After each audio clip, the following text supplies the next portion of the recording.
Жүрчелең мени жандап, сүйіңді мага арнап, жүрөгүм башкадан эй, азгырып алдың арбап, жаштыктын жайдайысы, күндөрү сагаң арнабай. Сүйгө жетпей алган учурдан улам ушул чыгарма пайда болгон. Балким биринчи сүйүңүз сизди эфирден көрүп жаткан болсо, эстеп калаттыр, балким, ким билет. Ооба. Балким жолдойбуз дегенде. Студент деген эле жумушум бар. Андан башка жумушум жок. Студент деген жумушум бар деген каранда кафелердин биринде ырдайт окшосо кечкисин. Ооба.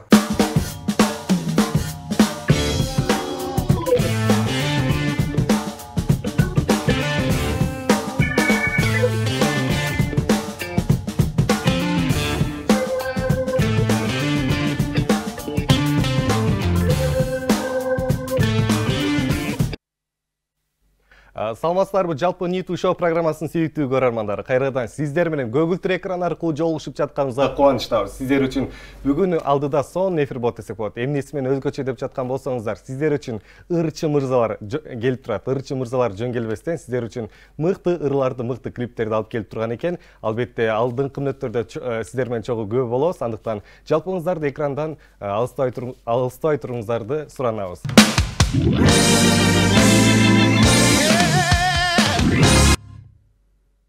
Урматтуу көрөрманым, сиздер албетте Ниту шоу программасын көрүп атасыздар. Алдыда биздин коногубуз келип калган экен. Ким деп жаткан болсоңуздар, Мука Мүндү гитарада өзүнүн ушундай жүрөгүнөн ноталарды терип ырдаган биздин Бюсара Бешнали атындагы Кыргыз мамлекеттик маданият жана искусство университетинин студенти Арген Анарбек келип турат. Куш келипсиз. Куш келдик.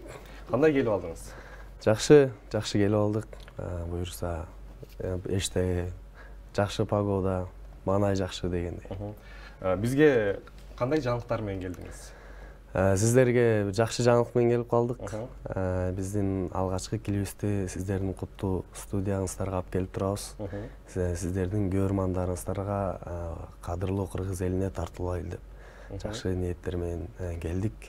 Өзүңүз кайсыл жактын кулуна болосуз?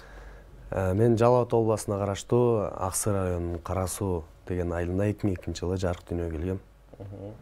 Учурда чыгармачылык менен алектенесиз. Же чыгармачылыктан башка да алектенген өзүңүздүн жумуштарыңыз барбы? Азыркы учурда Бюсара Бешнали атындагы Кыргыз мамлекеттик маданият жана искусство университетинде ошо эстрада бөлүмүндө студентмин. Андан башка студент деген эле жумушум бар. Андан башка жумушум жок. Студент деген жумушум бар деген каранда кафелердин биринде ырдайт окшосо кечкисин. Ооба. Ошол ырчылык менен да бир аз тойлорго чыгып да бир аз нан таап дегендей баягы үйдөгүлөргө бир аз оорчулукту келтирип эле жардам берели деп иштеп калабыз. Учурдан пайдаланып, Ниту шоу программасынан пайдаланып, сизди көрүп жаткан жалпы Бюсара Бешналида эмгектенген агайларга, эжелерге ыраазычылыгыңызды билдирип кетсеңиз болот. Ооба, биздин университеттеги жалпы жамаатка, ага эжелериме аябай ыраазымын. Чоң рахмат сиздерге. Айрыкча ошол жакта вокал сабынан берип жаткан биздин менин жеке мугалимим Бекзат Орозов деген агайыма да өзгөчө чоң рахмат. Негизи эле жалпы жамаатка терең ыраазычылык билдирем. Жакшы. Чыгармачылыкка кантип аралашып калдыңыз? Чыгармачылыкка мен кичинекейимден бери эле бул кыялданган. Менин аябай бир чоң кыялдарымдын бири бул. Ошол ырчы болсом, элдин алдына чыгып ырдоо, сахнаны багындыруу деген сыяктуу мен аябай бир кыялдарым. Буюрса акырындык менен ишке ашат деген жакшы аракеттер менен кабыл болот деген биздин ойлорубуз бар. Ал эми аккордеон тууралуу суроо бере кетсек, аккордеонду канча жашыңызда колго алдыңыз, канча жашыңызда үйрөндүңүз, деги эле аккордеонду эмнеден үйрөндүңүз? Ошол аккордеонду 15-16 жашымдан колго алдым. Бул аккордеонго себепчи болгон да инсан бар. Ал инсан ушул биздин музыка сабагынан берген Сапарбек деген агайым.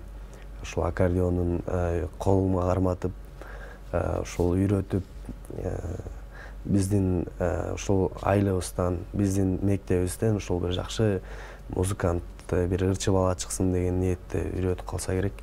Ошол жакшы түрткү берип, жакшы нерселерди айтып, жакшы ошол агайым аралаштырган ошол тармакка. Ал агайыма да абдан ыраазымын чындыгында. буюрса бир жакшы ниеттерин, жакшы ишеничтерин актайм деген ойдомун. Жакшы. Албетте биздин сүйүктүү көрөрмандарыбыз күтүп калган болушу толук турда мүмкүн. Аккордеонуңузду келиңиз анда колуңузга алып биздин Ниту Шоу программасынын сүйүктүү көрөрмандарына өзүңүздүн жүрөгүңүзгө жакын чыгармалардын биринен тартуулап берсеңиз болот. Келиңиздер, сиздер үчүн жалпы Ниту Шоу телеберүүсүнүн жалпы көрөрмандар үчүн Бектен Жакил уулу деген биздин байкебиздин сөз оонуна атандык Күйдүм деген чыгармасын аткарып берели, кабыл алыңыздар.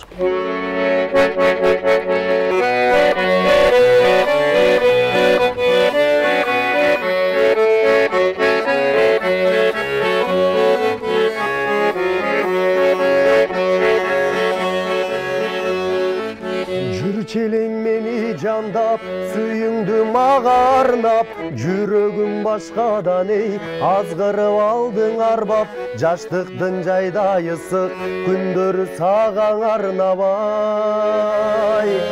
Сезимге жаган ойлор себелеп майда-майда, серпилген көздөр кайда, сендикмин сүйөм деген, сен деген көздөр кайда, жомоктон чыгып алып, жок болгун келбегин кайра. Күйдүм, күйдүм, күйдүм, өзүңдү неге сүйдүм, айык бас тартым болдуң, күндөрүм азап болду, чырмалып калдым деген, чын сүйүү жалган болдуң ай. Күйдүрдүм, күйдүм, күйдүм, өзүңдү неге сүйдүм, арбалып махабаттан, алданып көпкө жүрдүм, от болуп түтөп бүттүм, көзүңдөн жүдөп бүттүм ай.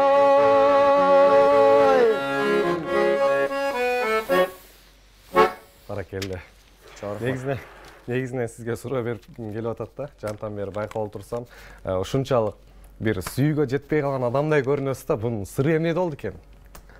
Чындап эле сүйүүгө жетпей калган учурларыңыз болду беле? Сүйүүгө жетпей калган учурдан улам ушул чыгарма пайда болгон. Мектеп учурунда алгачкы сүйүү, тоок сүйүү дегендей. Биринчи сүйүү эстен кетпейт дейт, ошол себептен эстеп, балким сүйгөнүм деген чыгармаңыздын саптарында айтылгандай эле, кош бол сүйгөнүм деген саптары бар экен. Ошол себептен ошол чыгарманы жазган турбайсызбы көрсө? Ооба, анын азыркы ырымдын бирок ал кезги учурга тиешеси жок. Ал бул чыгарма ошол кезде баш айланып сүйүүгө кабылган учурларда жазылып калган чыгарма. Азыркы учурда андай деле баш айланган сүйүүгө кезиги элекпиз. Азыр баары жакшы дегендей. Балким биринчи сүйүүңүз сизди эфирден көрүп жаткан болсо, эстеп калаттыр, балким, ким билет. Ооба.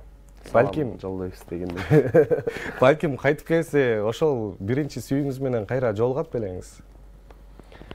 Аябай оор суроо экен десең, эме билбейм кандай болот, анын баардыгы Кудайдан го, кандай кайра көрүп, может кайра жактырып калам, бирок андай азыр менде ойдагы жок. Азыркы учурда только чыгармачылыгымды өстүргүм келет.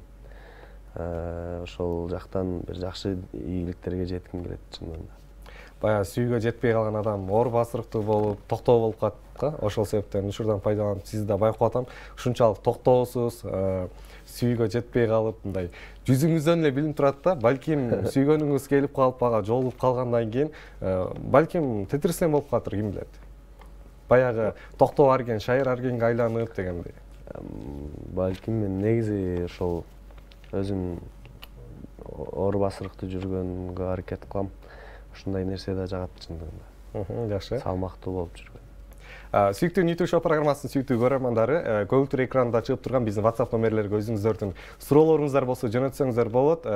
Суроолоруңуздар же болбосо жакшы адамдарыңыздын жакшылыктары менен тең бөлүшүп, сүрөттөрүн да жөнөтүп куттуктасаңыздар болот. Ал үчүн экран алдына чыгып турган биздин байланыш номерлерге байланышсаңыздар болот. Ал эми бүгүнкү биздин коногубуз Арген Анарбековго суроо келген экен. Саламатсызбы, Арген мырза дейт. Келиңиз аккордеон коштоосунда дагы бир шаңдуу ырлардан аткарып бересизби дейт. Оштон дейт, айзирек дейт. Келиңиз. Анда эмес айзирек деген кыз болсо, Гүлжигиз Сатыбеков агабыздын Айзирек деген чыгармасын аткарып берели. Кабыл алып коюңуздар. Келиңиз албетте бизди көрүп жаткан Айзирек айым, сиздин сурооңуз боюнча, сиздин сунушуңуз боюнча Арген Анарбековдун капчыгында бар экен Айзирек деген чыгарма. Кабыл алып коюңуз, аккордеон коштолсун.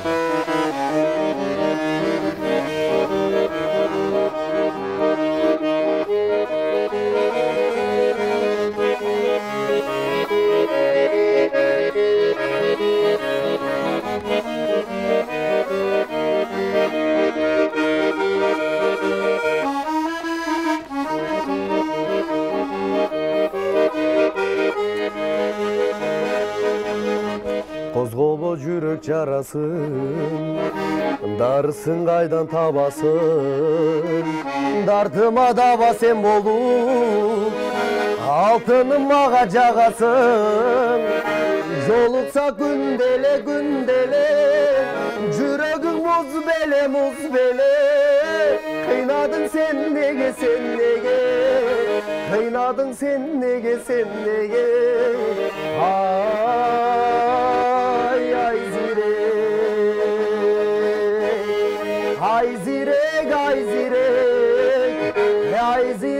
Ayzirek, kıynadın altınım, yolumuz kayçı der. Ay Ayzirek, Ayzirek. Hep belli. Келиң сизге өзгөчө кол чабуулар болсун. Негизинен эле өзүңүз башта айтып өткөндөй сүйүүгө жетпей калган экенсиз. Ошол себептен сүйүү тууралуу ырлардан көп эле болсо керек, капчыгыңызда. Ооба. Кудайга шүгүр көп эле чыгарма бар. Келиңиз анда сизге бөлүнгөн убакыт соңуна келип атат. Жалпы бизди көрүп жаткан YouTube шоу программасынын сүйүктүү көрөрмандарына өзүңүздүн ыраазычылык сөздөрүңүздү, жакшы каалоо тилектериңизди айтып кетсеңиз болот. Дагы бир жолу сиздерге чоң рахмат. Ошол биздин эмгегибизди сиздер көрүп, жакшы бааңыздарды берип коюңуздар. Биздин ар бир жараткан эмгектер сиздер үчүн жаралат. Сиздер баалайсыздар, сиздер колдойсуздар. Ошол кыргыз элибизге тынччылык болсун, аманчылык болсун. Кудай таалам жаман апаттардан, жаман оорулардан өзү сактасын. Сиздерге да чоң рахмат. Ушундай бир сонун куттуу болгон студияга чакырып, биздей жаш таланттарды колдоп койгонуңуздар үчүн аябай чоң рахматымды айтам. Ошол буюрса дагы жакшы ийгиликтер менен сиздердин студияңыздарга келип туралы. Сиздер колдоп туруңуздар, бар болуңуздар. Чоң рахмат айтабыз. Арген Анарбеков келип бергенге чоң рахмат айтабыз. Окууңузга албан ийгиликтерди да каалап кетебиз. Бар болуңуз, оорубаңыз, сыркабаңыз. Дайыма биздин куттуу студиябызга өзүңүздүн жакшы чыгармаларыңызды алып келип, клиптериңиз менен бөлүшүп, жалпы биздин сүйүктүү көрөрмандарыбыз менен бөлүшүп турсаңыз болот. Чоң рахмат келип бергениңизге.